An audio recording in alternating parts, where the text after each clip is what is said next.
Welcome back to the page. I'm Dave, and today we're tackling a question that's hitting my inbox every single day. Dave, with gold and silver prices where they are in 2026, is the dream of owning ancient coins dead for the average person? Look, I get it. We see the auctions. We see the IDEs of March silver denarius selling for millions. We see the gold staters hitting six figures. It feels like the hobby is becoming a rich man's playground. But I'm here to tell you, and I'll prove it today, that history is still surprisingly affordable if you know where to look. We aren't just talking about slugs or metal detector scraps. We're talking about beautiful museum-grade pieces of the Roman and Greek worlds that cost less than a pair of sneakers. First, let's talk about why people think they're priced out. It's the precious metal trap. In 2026, silver and gold have become major hedge assets.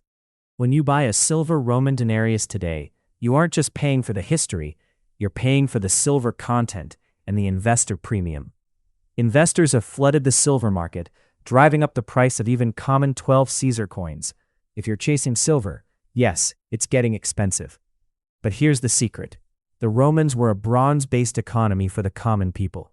Millions, literally millions of bronze coins were struck to pay soldiers, buy bread, and keep the empire moving. Because these coins don't have high melt value, the investors stay away. That leaves the doors wide open for us, the history lovers. Let's get specific.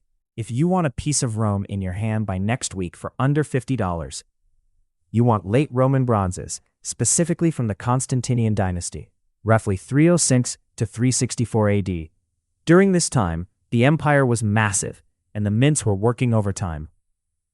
You can find a follis of Constantine the Great, the man who legalized Christianity and moved the capital to Constantinople, in extremely fine condition for about $40 to $60. Think about that. For the price of a video game, you can hold a portrait of the man who changed the course of Western civilization. Look for the Gloria Exercitus reverse. It shows two soldiers holding spears and shields. The detail on these in 2026 is still incredible. They aren't rare, but they are real and they are beautiful. But what if you want something older? What if you want Greek art? Everyone wants an Athenian owl, but those have skyrocketed past $1,000 for decent examples. Instead, look at Greek bronzes from the Hellenistic period. Check out the coins of the Kingdom of Macedon or the Seleucid Empire. You can find coins featuring the head of Heracles wearing a lion skin or the god Apollo for $70 to $120. In 2026, the sweet spot is what we call provincial coins. These were coins struck by local cities under Roman rule. They often have wild, unique designs that you don't see on the standard imperial coins, and because they are niche, the prices stay low.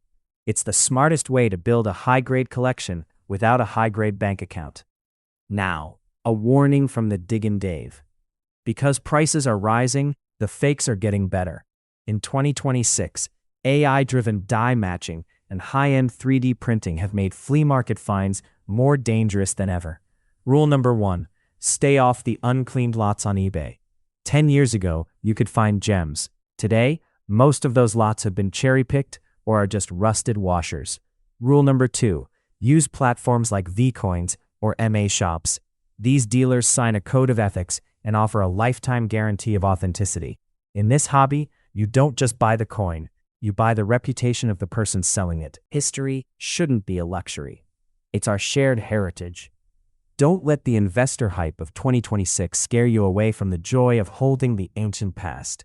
Start small, buy quality over quantity, and keep digging. I'm Dave, and this is the Diggin Dave. If you found this helpful, hit that follow button and tell me in the comments, what's the oldest coin in your collection right now? I'll see you in the next one.